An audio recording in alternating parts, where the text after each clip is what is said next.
नमस्कार, पूर्णचंद कांडपाल आज जनजागृति का एपिसोड नंबर 835 लेके आपके सामने उपस्थित हूँ।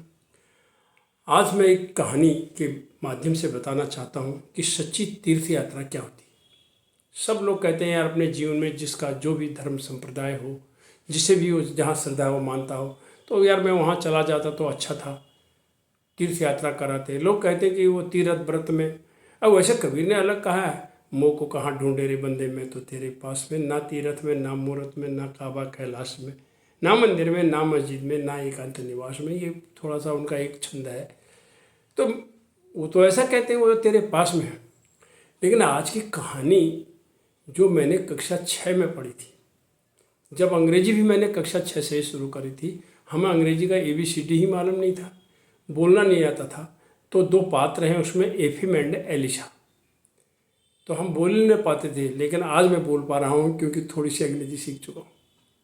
तो एफिम एंड एलिशा की कहानी न्यू कैलेंडर रीडर नाम के एक पुस्तक में से मैंने पढ़ी थी। वो याद है और वो सच्ची बात है कहानी, और राइटर का नाम भूल चुका हूँ इस समय। तो क्या हुआ, दो दोस्त थे और कभी रोज़ वो ना आपस में करते, यार चल यार इस बार तीर्थ यात्रा हो आते, और अपने आराध्य देव को जो भी उनके थे मिलाते।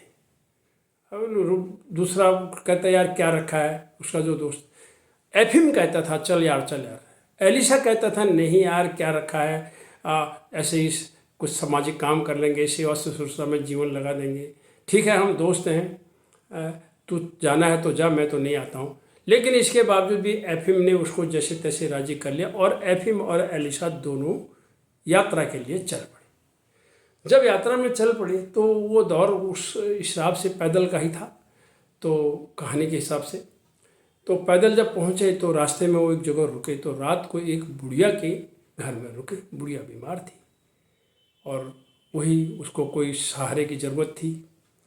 और एलिशा देख रहा था, एलिशा ने देखा, उसके साथ जो राशन दाना खाना पानी था वो बुढ़िया को मदद करी, बनाया, कुछ खाना खुद भी खाया तो उनको दिया। और उधर एफिम कह रहा था यार सारा इधर ही खर्च कर देगा, फिर आगे भी तो जाना है वहाँ, ये भी ध्यान रख। और दूसरी बात, वो तो आराम से बैठ गया एफिम, और एलिशा जो है बूढ़ी औरत की मदद में लग गया। इसके बाद सवेरे जो है एफिम बोला भाई चल तैयार हो, फटाफट निकलना है हमें। एलिशा बोला यार ऐसा ना, मैं इस बुढ़िया को देख करके मेरा मन नहीं कर रहा निकलने का, तो ऐसा कर, मेरे हाथ जोड़ता हूँ तेरे, तू अपना निकल ले, मैं आता हूँ, थोड़ा इसको ठीक ठाक हो जाएगी और मैं एक आध दिन में देर में आ जाऊँगा, तब तक तू उधर घूमो फिरो, मिल लेंगे उधर। एफिम चला गया, एलिशा वहीं रह गया।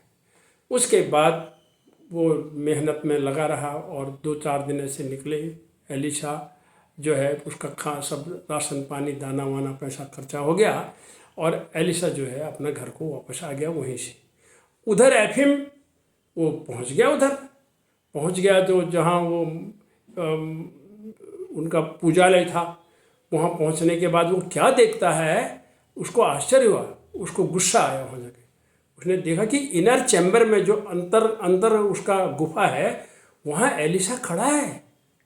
एफिम देख रहा है और कह रहा है अपने आप से, बोला देख ले मेरे साथ गद्दारी कर गया मेरा दोस्त एलिशा, खुद तो मेरे से कह गया कि मैं इस बुढ़िया की सेवा में लगा रहता हूँ, और देख लो इनर चैम्बर में अंदर खड़ा हो रखा है, जहाँ तो कोई जा ही नहीं सकता, बिरला भी नहीं हो जा सकता, उस जगह पर तो जाने का है किसी को अनुमति नहीं है। ये वहाँ कैसे पहुँच गया ये एलिशा। खैर भनभनाते अपनी यात्रा पूरी कर करके वो वापस आया। तो एलिशा पहले ही अपने घर आ चुका था।